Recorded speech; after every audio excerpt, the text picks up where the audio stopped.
പ്രിയപ്പെട്ട മക്കളെ, നമ്മൾ ഇന്ന് ബഹുത്ത് ദിനോം കെ ബാദ് എന്ന കവിതയുടെ ആശയമാണ് പറയാൻ പോകുന്നത്. ബഹുത്ത് ദിനോം കെ ബാദ് എന്ന കവിത നമ്മൾ എടുത്തു കഴിഞ്ഞതാണ്. നാഗാർജുനാണ് ഈ കവിത എഴുതിയത്. ഇതൊരു പ്രകൃതി സ്നേഹത്തെ കുറിച്ചുള്ള കവിതയാണ്. അത്രയും നിങ്ങൾ പഠിച്ചതാണല്ലോ കവിത.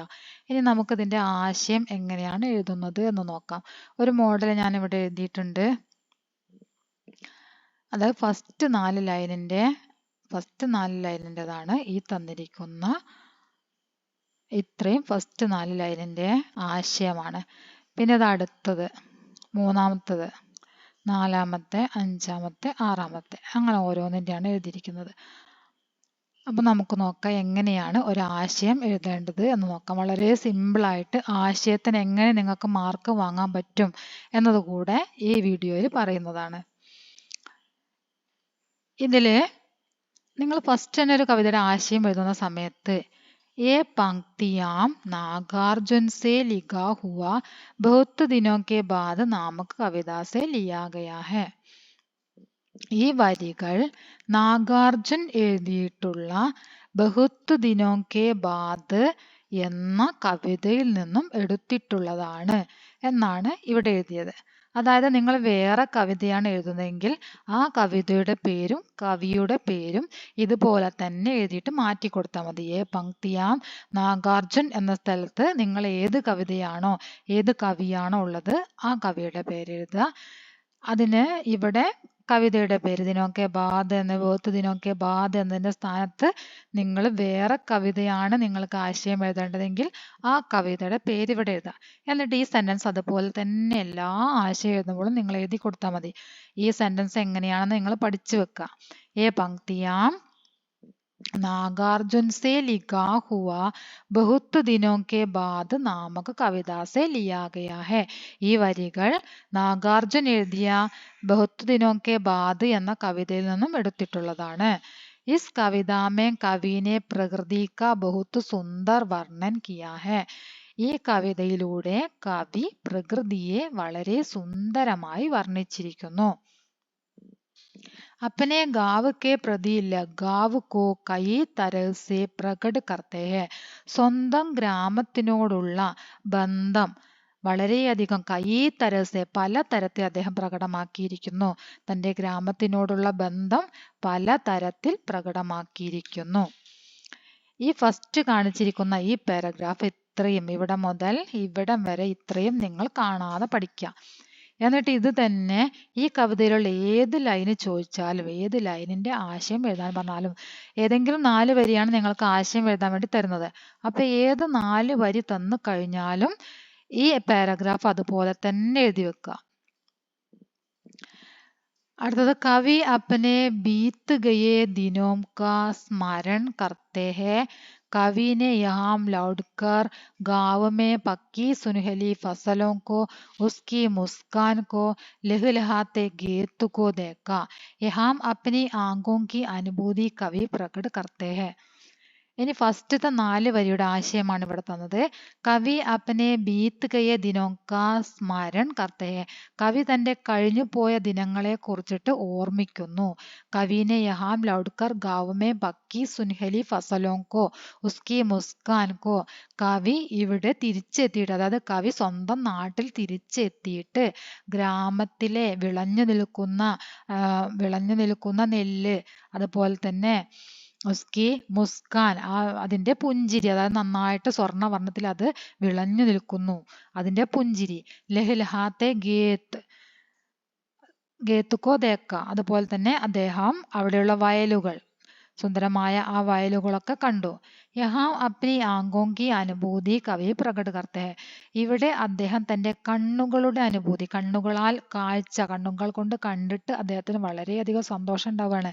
അത് അദ്ദേഹം ആ കണ്ണുകൾ കൊണ്ട് കണ്ടിട്ടുണ്ടായിട്ടുള്ള ആ അനുഭൂതിയാണ് കവി ഇവിടെ പ്രകടമാക്കിയിട്ടുള്ളത്.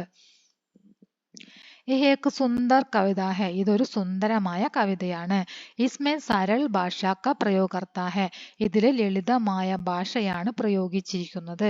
പ്രകൃതി സുന്ദരത കോ ബഹുത് അധിക അച്ഛാ രൂപമേ യഹാ ചിത്रण किया है. പ്രകൃതി സൗന്ദര്യത്തിനെ വളരെയധികം നല്ല രീതിയിൽ തന്നെ ഇവിടെ ചിത്രണം ചെയ്തിരിക്കുന്നു. ഈ ലാസ്റ്റിലെ ഈ പാരഗ്രാഫും നിങ്ങൾ കാണാതെ പഠിക്കുക. ഇത് അതുപോലെ തന്നെ ഈ കവിതയിലുള്ള ഏത് ഏത് 4 വരി ചോദിച്ചാലും ഈ പാരഗ്രാഫ് അതുപോലെ തന്നെ എഴുതാം. ഈ മൂന്നാമത്തെ പാരഗ്രാഫ് അതുപോലെ തന്നെ എഴുതാം. ഒരു കവിതയുടെ ആശയം എഴുതുമ്പോൾ നിങ്ങൾ 3 പാരഗ്രാഫ് ആയിട്ടാണ് എഴുതേണ്ടത്. ഫസ്റ്റ് പാരഗ്രാഫ് കവിയെക്കുറിച്ചും ആ കവിതയുടെ എന്താണ് കവിതയിൽ പറയുന്നത് എന്ന കാര്യവും അടങ്ങുന്ന ഒരു ചെറിയ പാരഗ്രാഫാണ്. ആരാണ് എഴുതിയത് എന്നൊക്കെ അടങ്ങുന്ന ഒരു ചെറിയ പാരഗ്രാഫാണ് ഫസ്റ്റിൽ എഴുതേണ്ടത്. പിന്നെ ലാസ്റ്റ് ഇങ്ങനെ ഒരു ലാസ്റ്റുള്ള ഈ സെന്റൻസും നിങ്ങൾ പഠിച്ചു വെക്കുക. രണ്ടാമത്തെ പാരഗ്രാഫിന് മാത്രമാണ് നിങ്ങൾ മാറ്റം വരുത്തി എഴുതേണ്ടത്. അതായത് നിങ്ങൾക്ക് ഏതൊക്കെ ലൈനുകളാണോ തന്നിരിക്കുന്നത് അതിനനുസരിച്ച് എഴുതാം. അതായത് ഉദാഹരണം കാണിക്കുകയാണെങ്കിൽ ഇവിടെ നോക്കുക, ഇതിലിതാ ബഹുത്ത് ദിനോं के बाद अब की मैम ने जी भर देखी पक्की सुनहली फसलों की मुस्कान. ഇങ്ങനെയുള്ള ബഹുത്ത് ദിനോं के बाद ഇത്രയും ഭാഗമാണ് നിങ്ങൾക്ക് എക്സാമിന് വരുന്നതെങ്കിൽ നിങ്ങൾ എഴുതി വെക്കേണ്ടത് ഇതാണ്. ഇത്രയും കാണാതെ പഠിക്കണം. എല്ലാ ആശയത്തിലേക്കും ഇത്രയും കാണാതെ പഠിക്കണം. പിന്നെ ഈ രണ്ടാമത്തെ പാരഗ്രാഫ് അതാണ് നിങ്ങൾ എഴുതി വെക്കേണ്ടത്. ഇനി അടുത്തത് കാണിക്കാം. അടുത്തത് നിങ്ങൾക്ക് ബഹുത്ത് ദിനോं के बाद अब की मैम जी भर सुन पाया दान കൂടത്തി കിശോരിയോं की कोकिल കണ്ടി താൻ ബഹുത്ത് ദിനോं के बाद. ഈ വരികളുടെ ആശയം എഴുതാനാണ് നിങ്ങൾക്ക് വന്നതെങ്കിൽ നിങ്ങൾ ചെയ്യേണ്ടത്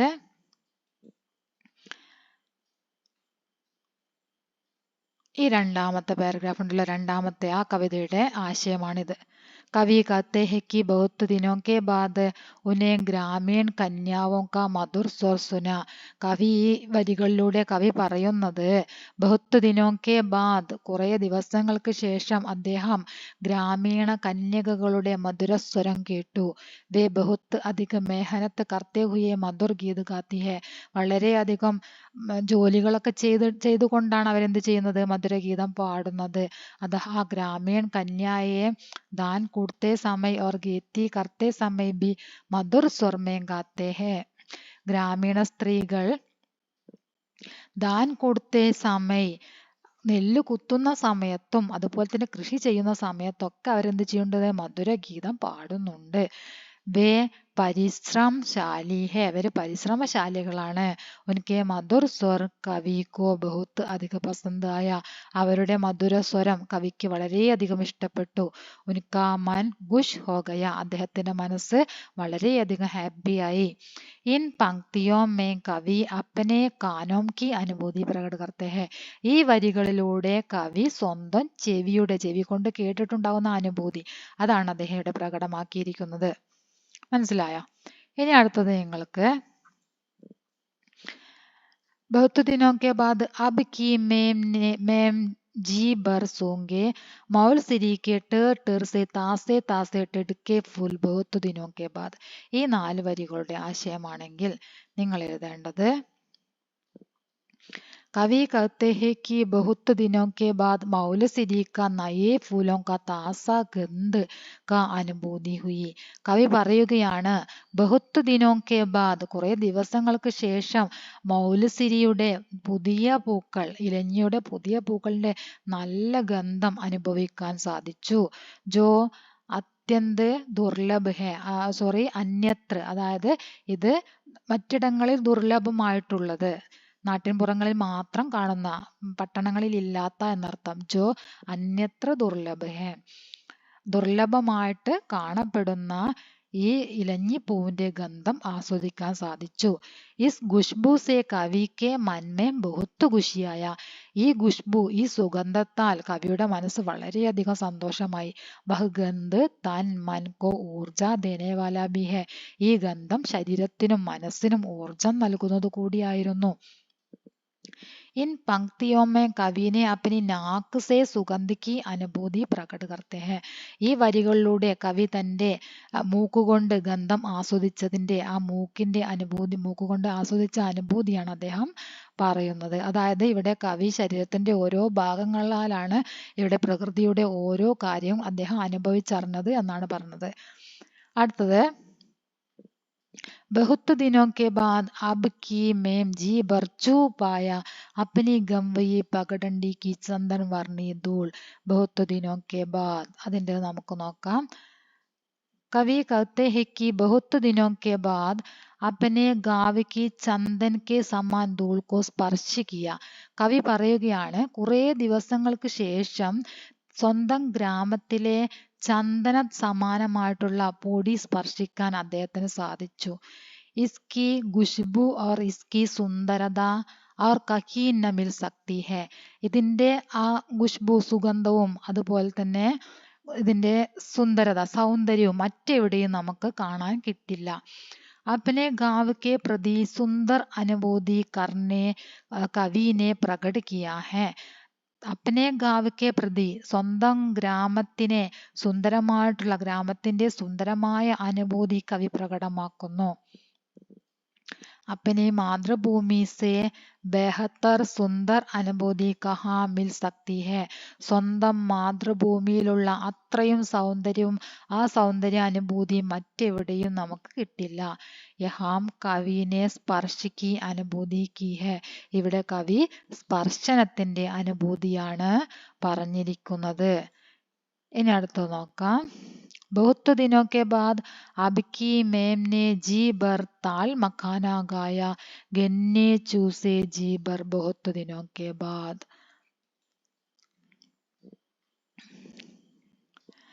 कवि कहते हैं कि बहुत दिनों के बाद ग्रामीण भोजन രുചി സെ ഗാനെ കാ അവസർ മില.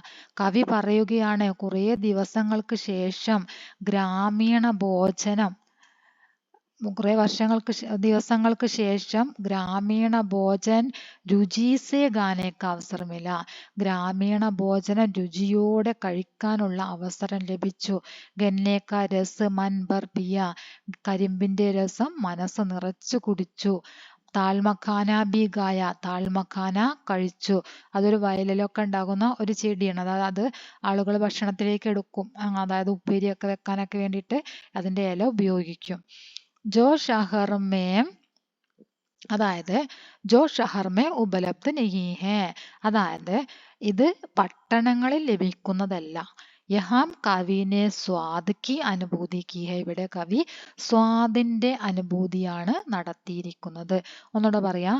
കവി കഹത്തെ ഹേ കി. കവി പറയുന്നു എന്തെന്നാൽ ബഹുത്ത് ദിനോ കെ ബാദ് കുറേ ദിവസങ്ങൾക്ക് ശേഷം ഗ്രാമീണ ഭോജനം രുചിസെ രുചിയോടെ ഗാനേക്ക കഴിക്കാനുള്ള അവസരം ലഭിച്ചു. ഗന്നേക്ക രസ് കരിമ്പിന്റെ രസം മൻ ഭർ പിയ മനസ്സ് നിറച്ചു കുടിച്ചു. താൽമഖാന ബി ഗായ താൽമഖാനയും കഴിച്ചു. ജോ ഷഹർ മേം ഉപലബ്ധ് നഹീ ഹോത്ത. യാതൊന്നാണോ പട്ടണങ്ങളിൽ ലഭിക്കാത്തത് ആ താൽമഖാന എനിക്ക് ഗ്രാമത്തിൽ നിന്ന് കഴിക്കാൻ സാധിച്ചു എന്നാണ് പറഞ്ഞത്. യഹാം കവിനെ സ്വാദ് കി അനുഭൂതി കി ഹെ. ഇവിടെ കവി സ്വാദിന്റെ അനുഭൂതിയാണ് നടത്തിയിരിക്കുന്നത്. ഇനി അടുത്തത് ബഹുത്ത് ദിനോ കെ ബാദ് അബ് കി മേനെ ജി ഭർ ഭോഗെ ഗന്ധ് രൂപ് രസ് ശബ്ദ Sparsh sub Saath Saath is ഭൂ പർ ബഹുത്ത് ദിനോ കെ ബാദ്. അതിന്റെ എങ്ങനെയാണ് എഴുതിയ നോക്കാം. गाँव लौटकर बहुत दिनों के बाद मैंने जी भर के जीवन को जिया. അതായത് ഗ്രാമത്തിൽ തിരിച്ചെത്തിയിട്ട് കുറേ ദിവസത്തിന് ശേഷം ഗ്രാമത്തിൽ തിരിച്ചെത്തിയ ഞാൻ ജി ഭർ കെ ജീവൻ കോ ജിയ മനസ്സ് നിറഞ്ഞ് ഞാൻ ജീവിച്ചു. ഗ്രാമത്തിൽ തിരിച്ചെത്തിയ ഞാൻ മനസ്സ് നിറഞ്ഞ് ഞാൻ അവിടെ ജീവിച്ചു. ഉസേ ഭോഗാഹെ ഞാൻ അവിടെയുള്ള എല്ലാ കാര്യങ്ങളും അനുഭവിച്ചു. അപ്പനെ രസ് രൂപ് ഗന്ധ് ശബ്ദ് സ്പർശ് ആദി ഇൻ സബി കോ ഭർപൂർ സേ മഹസൂസ് കിയ. അവിടെയുള്ള രസം രൂപം ഗന്ധം ശബ്ദം സ്പർശം അതായത് എല്ലാ കാര്യങ്ങളും അതിൽ പറഞ്ഞിട്ടുള്ളതാണ്. രസ് എന്ന് പറഞ്ഞാൽ ആ ജ്യൂസ് കുടിക്കുന്നത്, രൂപം എന്ന് പറഞ്ഞാൽ പ്രകൃതിയുടെ ആ സുന്ദരമായിട്ടുള്ള ആ രൂപം വർണ്ണിച്ചത്, ഗന്ധ് അയിലഞ്ഞിപ്പൂവിന്റെ ഗന്ധം, ശബ്ദ് ആ ബാലികമാരുടെ ഗാനത്തിന്റെ ശബ്ദമാണ്, സ്പർശ് ആ പൊടിയുടെ സ്പർശം. ഇൻ സബിക്കോ ഇതെല്ലാം भरपूर से महसूस किया कवि अपने गाँव में വാസ്തവിക ജീവൻ ജീത്തെ ഹെ ഈ എല്ലാ കാര്യങ്ങളും അദ്ദേഹത്തിന് നല്ല ഒരു അനുഭവം ഉണ്ടാക്കി കവി അപ്പനെ ഗാവമേ കവി സ്വന്തം ഗ്രാമത്തിൽ വാസ്തവിക ജീവൻ ജീത്തെ ഹെ നല്ലൊരു ജീവിതം അദ്ദേഹം ജീവിച്ചു സ്വന്തം ഗ്രാമത്തിൽ നന്നായിട്ട് അദ്ദേഹം ആസ്വദിച്ച് ജീവിച്ചു കവി കാ कहना है कि बहुत दिनों के बाद मुझे ग्रामीण प्रकृति കവിയുടെ അഭിപ്രായം ഇതാണ് ബഹുത്ത് ദിനോ കെ ബാദ് കുറെ ദിവസങ്ങൾക്ക് ശേഷം മുझे എനിക്ക് ഗ്രാമീൺ പ്രകൃതിയുടെ ഈ ഗ്രാമത്തിന്റെ ഭംഗി ഗ്രാമഭംഗി പ്രകൃതി ഭംഗി മൻമോഹക് രൂപ ദേക്കർ ആനന്ദക്ക അനുഭവ മനസ്സിനെ മോഹിപ്പിക്കുന്ന പ്രകൃതിയുടെ രൂപം കണ്ടിട്ട് ആനന്ദക്ക അനുഭവ എനിക്ക് ആനന്ദത്തിന്റെ അനുഭവം ഉണ്ടായി എന്നാണ് കവി പറഞ്ഞിരിക്കുന്നത്. അപ്പൊ ഇത്രയുമാണ് ഇതിലെ എല്ലാ വരിയുടെയും മീനിങ്, അതായത് ആശയം ഇവിടെ എഴുതിയിട്ടുണ്ട്. ഇത് ലാസ്റ്റ് 4 വരിയുടെ ആശയമാണ്. ഇതതിൻ്റെ തൊട്ടു മുമ്പുള്ള 4 വരിയുടെ ആശയം, അത് അടുത്തത് 4-മത്തെ, പിന്നെ ഇത് 3-മത്തത്, ഇത് 2-മത്തത്. പിന്നെ ഫസ്റ്റിൽ തന്നിട്ടുണ്ട് എങ്ങനെയാണ് കംപ്ലീറ്റ് ആയിട്ട് ചെയ്യേണ്ടത് എന്ന്. ഫസ്റ്റ് പാരഗ്രാഫ് ഇതാണ് എഴുതേണ്ടത്. ലാസ്റ്റ് പാരഗ്രാഫ് ഇതാ ഇവിടെ മുതൽ ഇവിടെയുമാണ് എഴുതേണ്ടത്. സെക്കൻഡ് പാരഗ്രാഫ് മാത്രമാണ് നിങ്ങൾ മാറ്റം വരുത്തി എഴുതേണ്ടത്. ഈ സെക്കൻഡ് പാരഗ്രാഫ് 2-മത്താണ് ചോദിക്കുന്നതെങ്കിൽ സെക്കൻഡ് പാരഗ്രാഫിൽ ഇത് എഴുതുക, 3-മത്താണ് ചോദിക്കുന്നതെങ്കിൽ സെക്കൻഡ് പാരഗ്രാഫായിട്ട് ഇത് എഴുതുക. അങ്ങനെയാണ് നിങ്ങൾ എഴുതേണ്ടത്. മനസ്സിലായല്ലോ? ഇനി ടെക്സ്റ്റ് ബുക്കിലെ കുറച്ച് വർക്കുകളുണ്ട്, അതും കൂടെ നമുക്ക് നോക്കാം. कविता में जी बर शब्द का प्रयोग बार बार हुआ है, उसकी विशेषता पर चर्चा करें. ഇത് നിങ്ങൾ എഴുതണ്ട, ഇതിനെ കുറിച്ചിട്ട് ചർച്ച ചെയ്യുക. അതായത് അബിക്കി മേംനെ ജി ബർ ദേക്കി, ഇപ്പോൾ ഈ സമയത്ത് ഞാൻ എന്താണ് ജി ബർ ദേക്കി മനസ്സ് നിറച്ച് കണ്ടു. അബിക്കി മേം ജി ബർ സുൻ പായ, ഇപ്പോൾ എന്തുണ്ടായി ഞാൻ മനസ്സ് നിറഞ്ഞ് കേട്ടു. അങ്ങനെ ഇതിൽ മനസ്സ് നിറഞ്ഞ് എന്ന് പറയുന്നുണ്ടല്ലോ, അതിൻ്റെ വിശേഷത എന്താണ് എന്നാണ് ചോദിച്ചത്. അതായത് സ്വന്തം നാട്ടിലെത്തിയ കവിയുടെ മനസ്സിന് സന്തോഷം ഉണ്ടായിട്ട്, മനസ്സിന് സന്തോഷം ഉണ്ടാകുന്ന സമയത്താണല്ലോ മനസ്സ് നിറയുന്നത്. അപ്പം മനസ്സിന് സന്തോഷം ഉണ്ടാകുന്നു, ഇഷ്ടപ്പെട്ട സാധനങ്ങളൊക്കെ കഴിക്കാൻ കിട്ടുന്നു, ഇഷ്ടപ്പെട്ട കാര്യങ്ങൾ കാണാനും കഴിയുന്നു, ഇഷ്ടപ്പെട്ടത് കേൾക്കാനും കഴിയുന്നു. അതുകൊണ്ടൊക്കെയാണ് അദ്ദേഹത്തിൻ്റെ മനസ്സ് നിറയുന്നത് അല്ലേ. ഇനി അടുത്ത് നോക്കാം. कवि ने कविता में कई विशेष अर्थ वाली पंक्तियों का प्रयोग किया है, ऐसी पंक्तियां पहचान कर लिखिए. കവി കവിതയിൽ പല വിശേഷ അർത്ഥവുമുള്ള വരികൾ പ്രയോഗിച്ചിട്ടുണ്ട്. അങ്ങനെയുള്ള വരികൾ തിരിച്ചറിഞ്ഞിട്ട് നിങ്ങളോട് എഴുതാനാണ് പറഞ്ഞത്. കിശോരിയോം കി കോകിൽ കണ്ടി താൻ, കിശോരിയോം കി കന്യകകളുടെ കോകില കണ്ടി താൻ, കുയിൽനാദം എന്ന് പറയുന്നുണ്ടല്ലോ, അതുപോലെയുള്ള ലൈന് നിങ്ങൾ ഈ കവിതയിൽ നിന്നും എടുത്ത് എഴുതാം. മൗൽ സിരിക്കെ ടേർ ടേർ സെ താസെ ടടുക്കെ ഫൂൽ, അതാണ് പിന്നെ എഴുതേണ്ടത്. പിന്നീട് അപ്പനെ ഗംവയി പകടണ്ടിക്ക് ചന്ദൻ വർണി ധൂൾ, അബിക്കി മേനെ ജീബർ താൽമഖാന ഗായ ഗന്നെ ജോസെ ജീബർ. അപ്പൊ നിങ്ങൾ ഇവിടേക്ക് അങ്ങനെയുള്ള കിശോരിയോങ്കി കോകിൽ കണ്ടി താൻ, അതുപോലെയുള്ള ആ എല്ലാ വരികളിലും 4 വരിയിൽ വരുന്ന ഇതുപോലെ മീനിങ് വരുന്ന ആ വരികൾ ഇപ്പോൾ കാണിച്ചല്ലോ, അതാണ് ഇവിടേക്ക് എഴുതേണ്ടത്. ഇനി സമാൻ ആശയ വാലി പങ്ക്തിയാ കവിതാസെ ചുൻകർ ലിഖേം, ഈ ആശയം വരുന്ന വരികൾ, അതായത് ഈ ആശയം വരുന്ന വരികൾ ഏതാണോ കവിതയിലുള്ളത് അത് കണ്ടെത്താനാണ് പറഞ്ഞിരിക്കുന്നത്. ഗേത്ത് സ്വർണവർണ്ണി ഫസലോം സേ സമൃദ്ധ ഹെ, വയല് സ്വർണ്ണ നിറത്തിലുള്ള വിളവുകളാൽ സമൃദ്ധമാണ് എന്നർത്ഥം വരുന്ന വരി ഏതാണ്? സിമ്പിൾ ആണ് അല്ലേ. ഏതാണ് ഫസ്റ്റിലുള്ള? പക്കി സുൻഹലി ഫസലോം കി മുസ്കാൻ, അതാണ് അതിന് വരുന്നത്. പിന്നെ അടുത്തത് ग्रामीण ബാലായെ മെഹനത്ത് करते हुए മധുർ ഗീത് ഗാത്തി ഹേ, അതും നിങ്ങൾക്ക് പെട്ടെന്ന് കണ്ടെത്താൻ സാധിക്കും. ഏതാണ്? ദാൻ കൂർത്തി കിശോരിയോ കി കോകിൽ കണ്ടി താൻ അല്ലേ. അടുത്തത്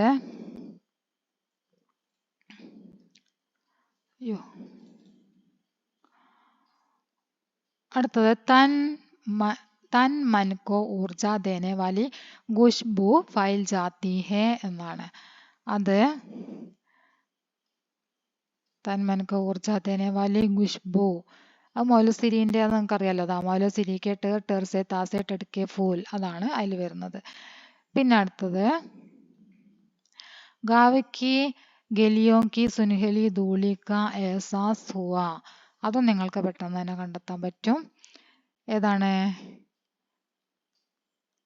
അബിക്ക് मैंने ताल मखाना गाया, അബിജി അതാ അബിക്ക് മേം ജി ബർച്ചു പായ അപ്പനി ഗംഭയി പകടണ്ടിക്ക് ചന്ദൻ വർണ്ണി ധൂൾ, അതാണ് ചന്ദനത്തുള്ള പൊടി എന്നർത്ഥം വരുന്ന വരി.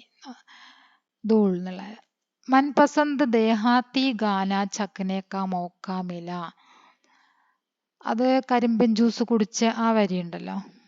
അബ്കി മേനെ ജീബർ താൽ മഖാന ഗായ ഗന്നെ ചൂസെ ജീബർ, അതാണ് ഇവിടേക്ക് വരുന്നത്.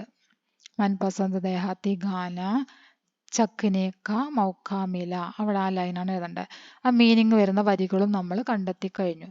ഇനി അടുത്തത് കവിതാസെ ഇൻ പദോ കി വിശേഷത സൂചിത കർണേ വാലി ശബ്ദ പഹ്ചാൻ കർ ലിഖേ. ഫസൽ എന്നതിനെ എങ്ങനെയാണ് വിശേഷിപ്പിച്ചിരിക്കുന്നത്? എങ്ങനെയാണ്? താൻ എങ്ങനെയാണ്? ഫൂൽ, ധൂൾ, ധൂൾ ചന്ദനവർണ്ണി ധൂൾ അല്ലെ. ധൂൾ ചന്ദനവർണ്ണി ധൂളാണ് ഫൂൽ. താസെ ടടുക്കെ ഫൂൽ കവിതയിലുണ്ട്. പിന്നെന്താണ്? താൻ കോകിൽ കണ്ടി താൻ. ഫസലോ സ്വർണവർണ്ണി ഫസൽ, അങ്ങനെയാണ് വിശേഷിപ്പിച്ചിരിക്കുന്നത് അല്ലെ. ഇനി കവിതയുടെ ആശയം എഴുതാനാണ്. അത് ഞാനൊരു മോഡൽ നിങ്ങൾക്ക് കാണിച്ചു, അത് നോക്കിയിട്ട് നന്നായിട്ട് പഠിക്കുക. നിങ്ങൾ ഓരോ എന്താ പറയുക രണ്ടാമത്തെ പാരഗ്രാഫ് എഴുതുമ്പോഴുമാണ് ശ്രദ്ധിക്കേണ്ടത്. ഒന്നാമത്തെ പാരഗ്രാഫും മൂന്നാമത്തെ പാരഗ്രാഫും നിങ്ങൾ തന്നിരിക്കുന്നത് തന്നെ കാണാതെ പഠിച്ചു വെക്കുക. രണ്ടാമത്തെ പാരഗ്രാഫിന് മാത്രം മാറ്റം വരുത്തി എഴുതിയാൽ മതി. മനസ്സിലായില്ലേ? കവിതാക്ക സങ്കലൻ കരയും. അപ്പൊ നമ്മുടെ ഈ ബഹുത്ത് ദിനോ കെ ബാദ് എന്ന കവിത, അതിൻ്റെ വർക്ക് ഒക്കെ ഇവിടെ അവസാനിക്കുകയാണ്. നമ്മൾ അതിൻ്റെ ആശയം എഴുതി കഴിഞ്ഞു. അതിലുള്ള എല്ലാ വർക്കുകളും നമ്മൾ ചെയ്തു കഴിഞ്ഞു. ഇനി അടുത്തത് നമുക്ക് എടുക്കാനുള്ളത് ബൂട്ടി കാക്കിയാണ്. അടുത്ത ക്ലാസ്സിൽ നമുക്ക് എടുക്കാനുള്ളത് ബൂട്ടി കാക്കി എന്ന പ്രേംചന്ദിന്റെ ഒരു കഹാനിയുടെ ശാസ്ത്രീയ ബ്ലർബാണ് നമുക്ക് എടുക്കാനുള്ളത്. ഓക്കെ, ഇനി നമുക്ക് ബൂട്ടി കാക്കി എന്ന ശാസ്ത്രീയമായിട്ട് അടുത്ത ക്ലാസ്സിൽ കാണാം.